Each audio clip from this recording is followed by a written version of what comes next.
In the heart of Melbourne, Florida, stood a building that held a dark and chilling secret. It was the former location of Van's Laundry, where Phillip Van Eeghen and his mother once operated their cleaning service. Little did anyone know, this unassuming place was the setting for a horrific tragedy that would forever stain its walls. Phillip Van Eeghen, a World War II veteran from Canada, moved to Melbourne in 1953 to pursue his business venture. He lived a seemingly ordinary life with his wife, Phyllis, and their 2 children. However, tragedy struck the family when their young son, Roger, met with a fatal accident on a playground. Despite their grief, Philip and Phyllis continued with their daily routines, attempting to heal the wounds left behind by their son's untimely demise. But fate had more tragedy in store for the Van Eeghen family. On a fateful day in December 1955, Philip reported his wife and daughter missing to the local authorities. According to him, Phyllis had taken their daughter, Patricia, with her to Fellsmere to collect money from clients, but they never returned. The police commenced a search for Phyllis's distinct red and cream-colored Chevrolet convertible.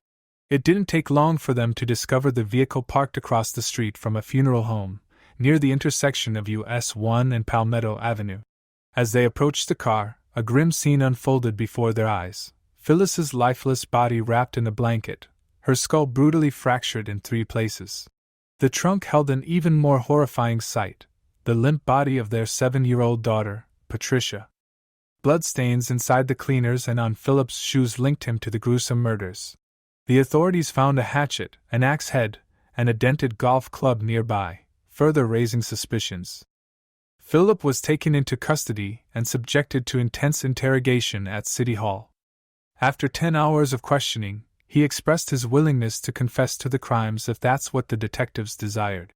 Although he denied killing his son Roger, his inconsistent stories about the boy's death aroused suspicion. In the following days, several neighbors came forward with conflicting accounts of Roger's demise. Philip had told different individuals that the boy fell out of a tree or was struck by a baseball bat. Despite the mounting evidence, Philip was released from prison after a few days due to a lack of consensus among the jurors during his trial. When Philip's case was retried, he was found guilty of second-degree murder and sentenced to 20 years to life in prison. However, in a surprising turn of events, he managed to escape in 1972 by stealing a prison bus from the minimum security facility where he was held. He evaded capture until the summer of 1980 when he was apprehended living under a slightly altered version of his legal name in Sarasota. He had remarried and worked as a construction worker to make ends meet. Although returned to prison, Philip was eventually paroled and returned to Canada, maintaining his innocence throughout the years. Philip's first wife, Phyllis, and their daughter, Patricia, were buried in unmarked graves in Melbourne Cemetery, not far from where they met their tragic end. Ironically, the old Van's Laundry building could be seen from their resting place. In the late 1990s, Philip visited their graves, quietly paying his respects before disappearing back to Canada, never to be seen in Melbourne again. With such a grim history of death and violence on the property, it comes as no surprise that the building that once housed Van's Laundry is rumored to be haunted. People who have been upstairs in the building have reported hearing unexplained footsteps and feeling a persistent sensation of being watched. The northwest corner of the building seems to be the most active, with ghost hunters capturing electronic voice phenomena, EVPs, of a woman using profanity and exhibiting anger. Employees of the bicycle shop that now occupies the building have encountered eerie occurrences. Some have heard music suddenly blaring at maximum volume, even when there was no one present to have turned it up. One employee shared a peculiar experience involving a bicycle bell. Normally, when the bell is pressed, it emits a distinctive double ring.